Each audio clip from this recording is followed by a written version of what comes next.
Boa noite, irmãos. Abra sua Bíblia na primeira carta do apóstolo Paulo aos Coríntios, no capítulo 15.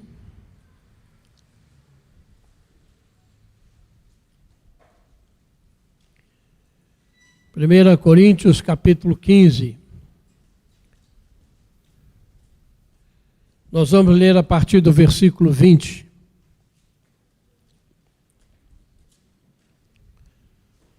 Primeira Coríntios 15, versículo 20, diz assim a palavra de Deus: Mas de fato, Cristo ressuscitou dentre os mortos, sendo ele as primícias dos que dormem. Visto que a morte veio por um homem, também por um homem veio a ressurreição dos mortos. Porque assim como em Adão todos morrem, assim também todos serão vivificados em Cristo. Cada um, porém, por sua própria ordem. Cristo as primícias, depois os que são de Cristo na sua vinda. E então virá o fim, quando ele entregar o reino ao Deus e Pai, quando houver destruído todo o principado, bem como toda a potestade e poder. Porque convém que ele reine, até que haja posto todos os inimigos debaixo dos pés.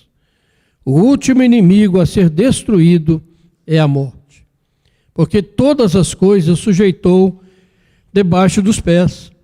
E quando diz que todas lhe estão sujeitas, certamente exclui aquele que tudo lhe subordinou.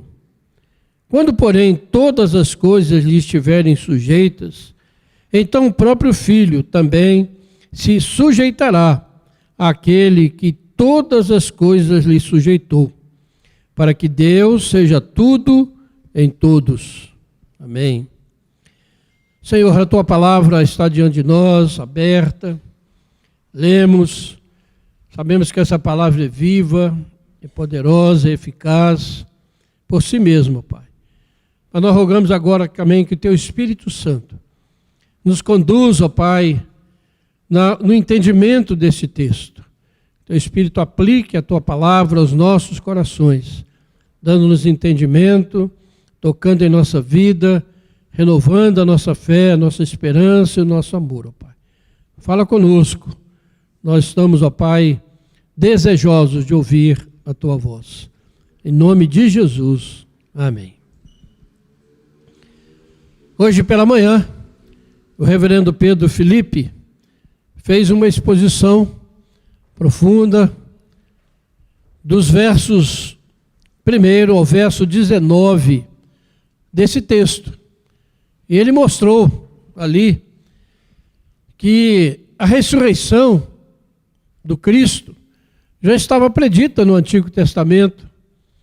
Depois ela foi testemunhada por muitas pessoas que ainda viviam na época em que Paulo escreveu. E Paulo disse, olha, depois de todos ele foi visto por mim, como por um nascido fora do tempo. Mas mesmo diante de tantas evidências, algumas pessoas ainda continuavam afirmando e continuam afirmando até os nossos dias que não há ressurreição de mortos, que isso é algo impossível de acontecer. E assim a humanidade tem vivido estes 2000 anos, apesar deste acontecimento único, extraordinário, histórico, a humanidade ainda continua duvidando da ressurreição. Não dá o devido e valor, nem a devida atenção a este fato tão maravilhoso, extraordinário, único, mas muito real. E Paulo então vai dizer, olha, se Cristo não ressuscitou, então não há esperança para esse mundo. As pessoas vão morrer sem qualquer esperança, sem qualquer possibilidade de uma outra vida. E ele então conclui no versículo 19, dizendo, olha, se a nossa esperança em Cristo se limita apenas a esta vida, nós somos os mais infelizes de todos os homens. Por que Paulo diz isso? Porque quando alguém é chamado pela graça de Deus, entrega a sua vida a Jesus Cristo, ele precisa se submeter ao senhorio de Jesus, colocar a sua vida sob a direção de Jesus, e isso implica em uma renúncia do mundo, em deixar para trás tantas coisas que o mundo oferece. Exige que, a partir desse momento, todos busquem uma vida de santidade, de compromisso, de amor ao Evangelho. E se não há ressurreição, então tudo que as pessoas que se entregaram a Jesus viveram foi perda de tempo. E aqueles que não creram também, não teve sentido nenhum a sua existência. Mas no versículo 20, Paulo faz uma afirmação forte. Ele diz: mas de fato, Cristo ressuscitou dentre os mortos. De fato, fato de verdade, Jesus venceu a morte. E nós estamos aqui 2000 anos depois, prestando esse culto, cantando, na certeza de que o Senhor Jesus, ressurreto, está aqui conosco, está presente aqui neste culto e nos cultos onde o seu nome é adorado, porque ele prometeu que estaria presente aonde o seu nome fosse adorado, respeitado e amado. De fato, Cristo ressuscitou. E Cristo ressuscitou, e por isso ele diz, olha, ele é as primícias dos que dormem. Porque Cristo ressuscitou, nós temos também a certeza da nossa ressurreição. Ele é as primícias, o primeiro fruto, o fruto mais importante daqueles que dormem, daqueles que morreram. Então Paulo faz essa afirmativa com muita convicção. E ele diz então, em seguida, que a morte entrou no mundo através de uma pessoa chamada Adão, pelo seu pecado, pela sua desobediência. A morte entrou no mundo por causa do pecado, por causa da rejeição e desobediência a Deus. A morte se torna então uma realidade para todos os seres humanos. E nós sabemos, desde sempre, que ninguém fica para a semente, né? Como se diz popularmente. Todos morrem, porque todos pecaram. E essa é a realidade da vida nesse planeta. As coisas, não só os seres humanos, mas animais, mas o mundo também vegetal, as coisas nascem e morrem. Há um limite de vida. As coisas não permanecem, porque a morte veio e entrou no mundo. E a morte é a prova maior da realidade do pecado. Por isso nós não podemos brincar, negligenciar a questão do pecado. Porque por causa dele todos nós vamos morrer. Não há como fugir dessa verdade. Mas Paulo continua dizendo então, olha, da mesma maneira que a morte entrou no mundo, a ressurreição também entrou no mundo por um homem, chamado na Bíblia do segundo Adão. Ele veio então para resgatar aqueles que estavam sob a maldição do pecado e trazer uma nova realidade, ressurreição. Também por um homem veio a ressurreição dos mortos. Assim como em Adão todos morrem, assim também todos serão vivificados em Cristo. E essa palavra aqui é de extrema importância, porque muitas vezes nós pensamos na ressurreição apenas dos salvos, mas a ressurreição é para todos os seres humanos que já viveram, vivem, viverão um dia irão ressuscitar. Porque Jesus venceu a morte. Porque a morte já não é aquele inimigo invencível. Então todos ressuscitarão. E isso deve trazer sobre nós uma carga, um peso, nos levar a uma meditação muito séria. Porque se todos ressuscitarão, como vai ficar a eternidade? Aí eu convido você a irmos para o Evangelho de Mateus, no capítulo 25, onde o Senhor Jesus vai falar do grande julgamento. Apocalipse chama esse grande julgamento do trono branco, onde Jesus coloca claramente o que vai acontecer quando ele voltar. Ele diz, a partir do versículo 31, do capítulo 25 de Mateus: quando vier o Filho do Homem em sua majestade, e todos os anjos com ele, então se assentará no trono da sua glória, e todas as nações serão reunidas em sua presença. E ele separará uns dos outros, como o pastor separa dos cabritos as ovelhas. E porá as ovelhas à sua direita, mas os cabritos à esquerda. Então dirá o rei aos que estiverem à sua direita: vinde, benditos de meu Pai, entrai na posse do reino, que vos está preparado desde a fundação do mundo. Depois, no versículo 41, ele diz: então o rei dirá aos que estiverem à sua esquerda: apartai-vos de mim, malditos, para o fogo eterno, preparado para o diabo e seus anjos. Vejam bem, irmãos, que a ressurreição será um evento único, tremendo. Alguns ressuscitarão para a vida eterna, mas outros ressuscitarão para a condenação eterna.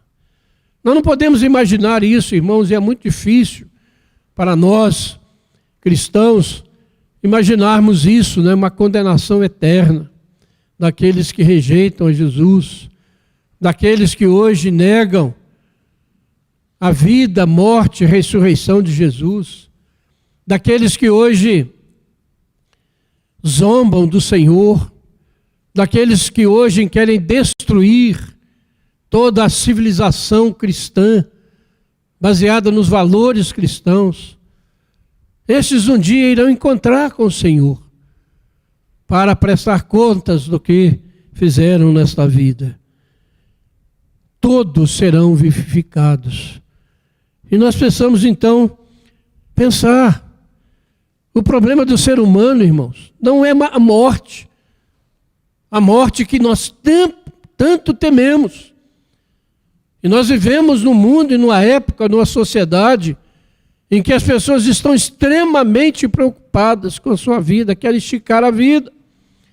Então você vê aí as propostas mais miraculosas para que você se torne mais forte, mais saudável, remédios e providências para que a vida seja prolongada. Mas a realidade é que um dia todos iremos comparecer perante o tribunal de Cristo. Então, não é importante. A morte virá para gente nova. Virá para seres que ainda não nasceram. E eu fico muito indignado quando eu vejo pessoas defendendo o aborto e se escandalizando com aquelas crianças que foram mortas essa semana por um desvairado assassino. Ficam indignados, mas acham que é um direito da mulher matar um filho dentro do seu útero. Que sociedade hipócrita, maligna nós vivemos. Então vamos morrer. Uns mais novos, outros mais velhos. Uns mais saudáveis, outros mais doentes. Então a morte é uma realidade. Mas você já parou para pensar que como você vai ressuscitar?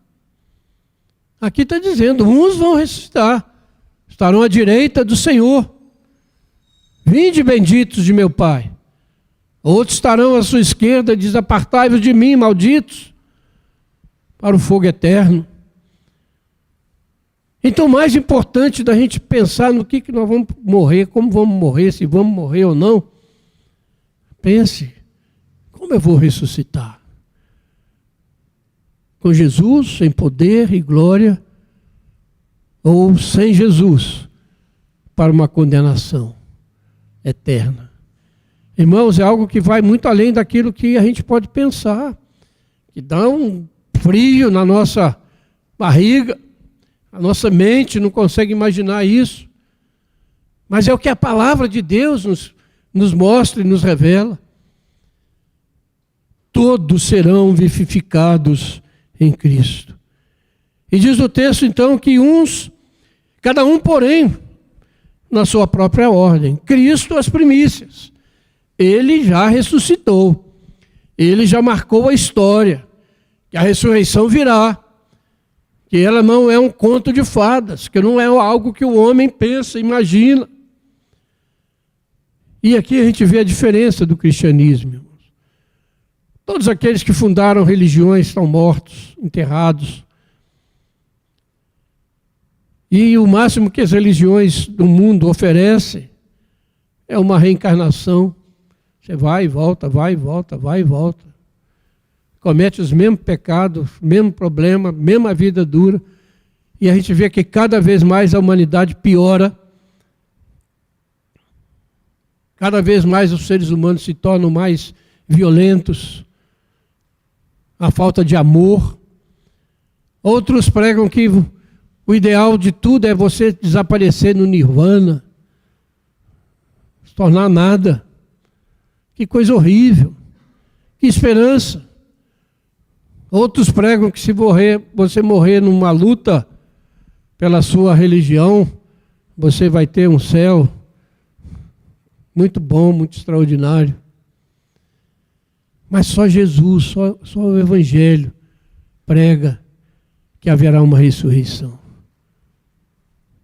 Todos serão vivificados. Cristo as primícias. Depois os que são de Cristo na sua vinda. Porque naquele dia glorioso, quando o Senhor Jesus voltar, os mortos em Cristo ressuscitarão primeiro. Os crentes em Cristo serão transformados. Vão se encontrar com o Senhor nos ares.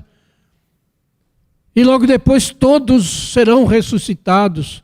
E Apocalipse diz que até aqueles que traspassaram a Jesus verão a sua vinda gloriosa. E os remidos, então, virão com o Senhor para habitarem a nova terra e o novo céu. Isso é que nos espera, irmãos. Essa é a realidade. Nós estamos aqui falando de ressurreição hoje. Mas quantos estão tão distantes? De manhã eu falei muito rapidamente, né, nesse dia, você não vê noticiários, você não vê ninguém na televisão, você não vê um programa que fale de ressurreição, que fale desse acontecimento histórico. E hoje nós vemos as pessoas aí preocupadas com tantas coisas deste mundo, angustiados, nervosos, preocupados. E a gente olha, né, para os campos de futebol, ontem, hoje, né, final de campeonatos, os estádios lotados, as pessoas adorando seus ídolos, prestando culto, mas não estão preocupados com a ressurreição. Que coisa horrível, irmãos. Que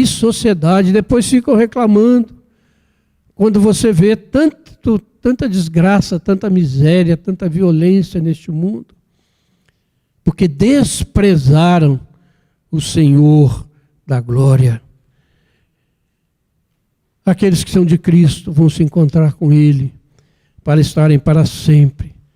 Mas aqueles que não são de Cristo, que rejeitam a sua graça, que fecham os seus corações, que ouvem a mensagem, mas não se entregam a Jesus, irão também ressuscitar, mas para a condenação eterna.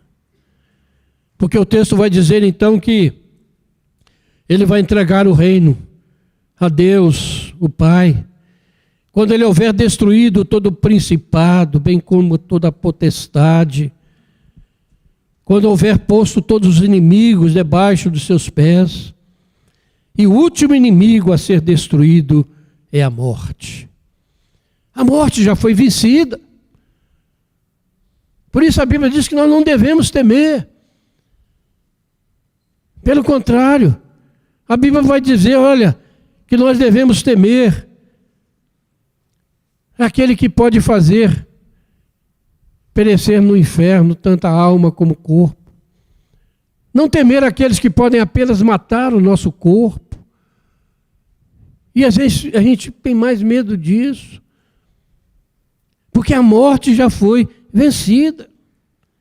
E por isso, no capítulo 5, ainda 15, lá no versículo 54, Paulo vai dizer, olha, quando este corpo corruptível se revestir de incorruptibilidade, e o que é mortal se revestir de imortalidade, então se cumprirá a palavra que está escrita, tragada foi a morte pela vitória, aleluia. Onde está a morte, a tua vitória? Onde está a morte, o teu aguilhão? O aguilhão da morte é o pecado, e a força do pecado é a lei. Porque Jesus Cristo ressuscitou. A morte foi destruída. A morte já não existirá no novo céu e na nova terra. A maldição que caiu sobre a humanidade foi vencida. E nós estamos aqui nessa noite celebrando isso, irmãos. Veja o seu privilégio. Vejam a graça que você recebeu do Senhor de poder celebrar a vida e não a morte. Por isso a Bíblia diz que nós somos de Jesus mais do que vencedores, que nada poderá nos separar do amor de Deus que está em Cristo Jesus, nosso Senhor.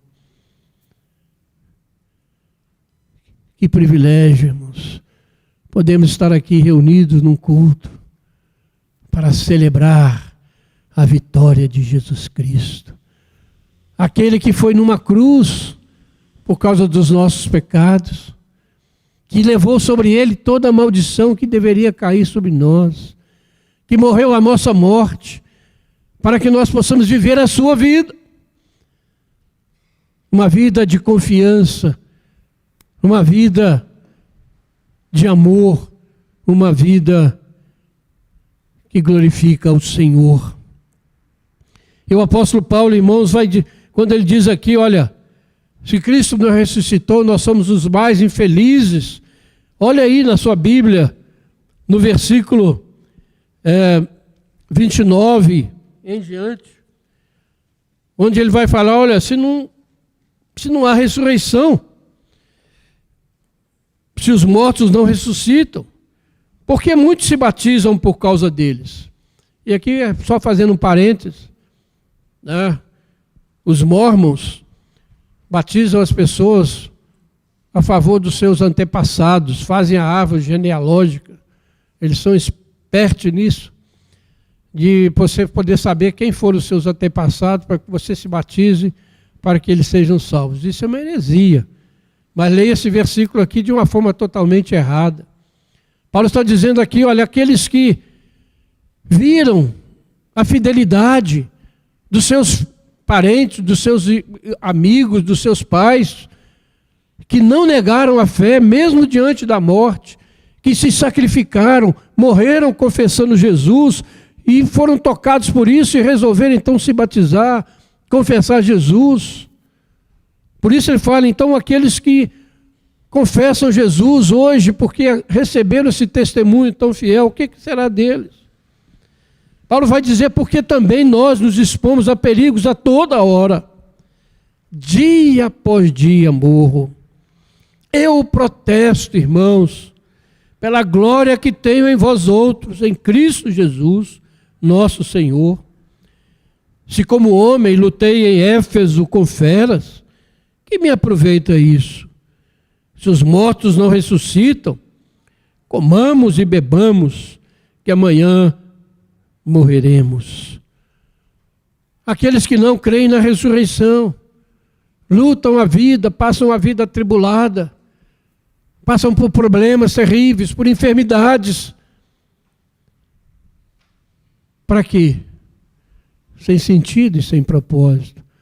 Mas quando um cristão, ele se permanece fiel ao Senhor, mesmo no meio das lutas e tribulações, ele pode ter certeza de que se ele for fiel até a morte, receberá a coroa da vida. A certeza de que o Senhor está com ele. Quando Paulo está dizendo aqui que todas as coisas foram sujeitas a Jesus, a gente pode ler em Efésios capítulo 1. Efésios capítulo 1.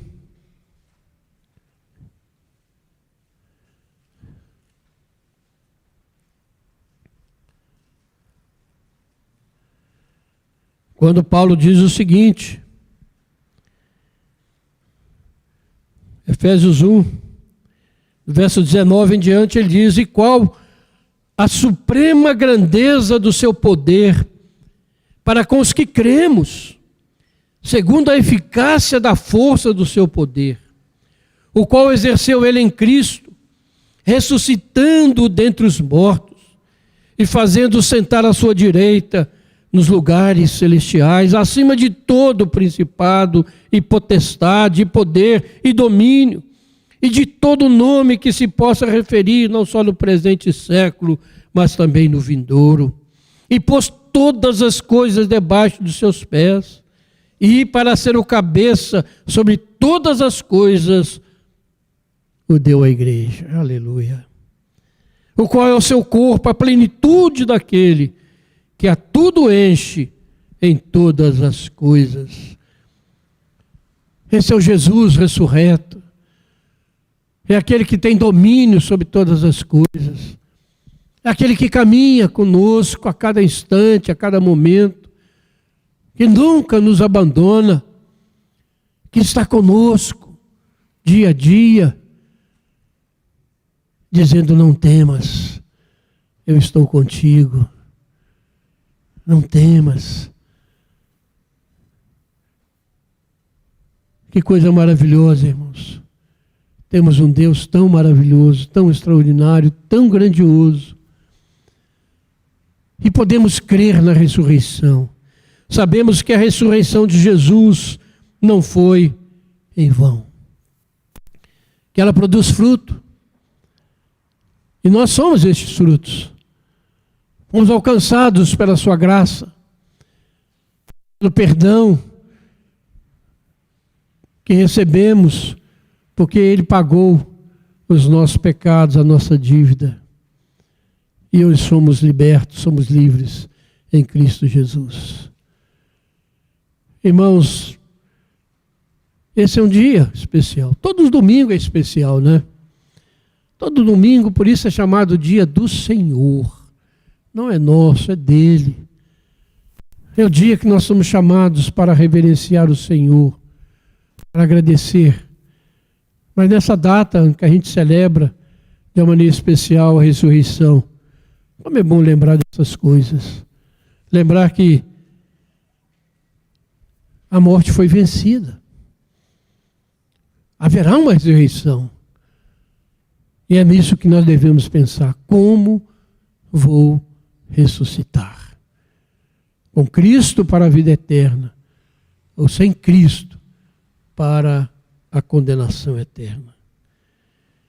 E o verso 28 vai dizer: quando, porém, todas as coisas lhe estiverem sujeitas, então o próprio Filho também se sujeitará àquele que todas as coisas lhe sujeitou, para que Deus seja tudo em todos.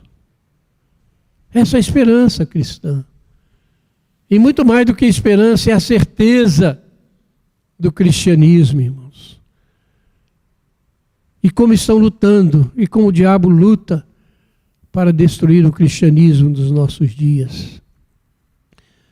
Tudo isso que você está vendo aí, todas essas maldições, toda esta estrutura armada para negar Jesus Cristo, para negar os valores bíblicos, para pregar aberrações, para defender absurdos, tudo isso está orquestrado pelo diabo, porque ele sabe que pouco tempo lhe resta. Mas nós, igreja, não podemos nos acovardar. Dizemos como Paulo se metia, se expunha à morte todos os dias para defender o Evangelho. E a igreja é chamada nesses dias para proclamar as virtudes de Deus, para mostrar a esse mundo caído que tem uma verdade, Jesus Cristo. Chamar esse mundo: olha, você está fazendo tudo isso achando que está abafando, mas você vai morrer. Logo, logo. Dentro de poucos anos. Todos vão passar. Mas haverá uma ressurreição. E como você vai ressuscitar? Vamos ler Daniel, capítulo 12, o Antigo Testamento, onde temos tantas profecias, livro extraordinário para o nosso tempo. O último capítulo de Daniel, capítulo 12, a partir do versículo 1 vai dizer: nesse tempo do fim, se levantará Miguel, o grande príncipe, o defensor dos filhos do teu povo. Presta atenção. E haverá tempo de angústia, qual nunca houve, desde que houve nação até aquele tempo. Não se assuste. Esses dias de angústia que o mundo vive, já está profetizado. Vai acontecer, não tem jeito. As pessoas vão ficar mais e mais angustiadas, desesperadas. Você vai ver cada vez absurdos acontecendo. Mas ele continua: mas naquele tempo será salvo o teu povo, todo aquele que for achado escrito no livro. Muitos dos que dormem no pó da terra ressuscitarão. Vejam bem, uns para a vida eterna e outros para a vergonha e horror eterno. Os que forem sábios, pois, resplandecerão como o fulgor do firmamento, e os que há muito conduzirem à justiça, como as estrelas, sempre e eternamente. Tu, porém, Daniel, encerra as palavras e sela o livro, até o tempo do fim. Muitos o esquadrinharão, e o saber se multiplicará. Estamos vivendo isto. Versículo 9. Depois de Daniel perguntar, ele diz: vai, Daniel, porque essas palavras estão encerradas e seladas até o tempo do fim. Muitos serão purificados, embranquecidos e provados, mas os perversos procederão perversamente. Nenhum deles entenderá, mas os sábios entenderão. Depois do tempo que o sacrifício diário for tirado, e posta a abominação desoladora, haverá ainda 1290 dias. Bem-aventurado, feliz é o que espera e chega até 1335 dias. E o versículo 13: Tu, porém, você que está aqui nessa noite, segue o teu caminho até o fim dos teus dias. Segue o teu caminho. Porque se Jesus não voltar ontem, você vai descansar. Mas no fim dos dias, te levantarás para receber a tua herança. Prossegue na sua vida, crendo no Senhor, tendo Jesus como Senhor da sua vida. Porque a morte chegará para todos um dia. Pode ser que Jesus volte antes e a gente seja transformado, né? Eu que sou mais velho aqui, estou esperando esse dia, quem sabe, né? Ainda posso ver Jesus voltando aí, né? Não custa esperar, né? Mas se não, eu sei que um dia o Senhor nos levantará de entre os mortos para recebermos a herança prometida da vida eterna. Ser fiel até a morte. E o Senhor Jesus lhe dará a coroa da vida. Que Deus nos abençoe. Amém. Senhor, obrigado por essa noite, por esse dia tão extraordinário, tão maravilhoso. Podemos, ó Pai, lembrar do teu grande amor e também do nosso grande pecado. Mas lembrar, ó Deus, que na cruz os nossos pecados foram pagos. E naquele túmulo vazio, a certeza também da nossa ressurreição. Porque Jesus Cristo nos comprou para ti mesmo, Pai. Obrigado, Pai, que nessa noite, todos nós que estamos aqui, Pai, possamos viver dia a dia, o restante dos nossos dias, com os nossos olhos firmados no Senhor, na tua promessa, sabendo que um dia iremos enfrentar a morte, sabendo que no dia da volta gloriosa do Senhor, nós iremos ressuscitar para a vida eterna. Ó Pai, obrigado por essa certeza.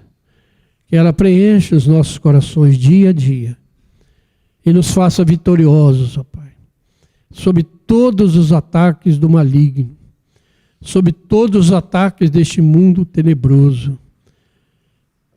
Possamos nos levantar e proclamar a vitória de Jesus. Muito obrigado, Pai. Em nome do Senhor Jesus. Amém.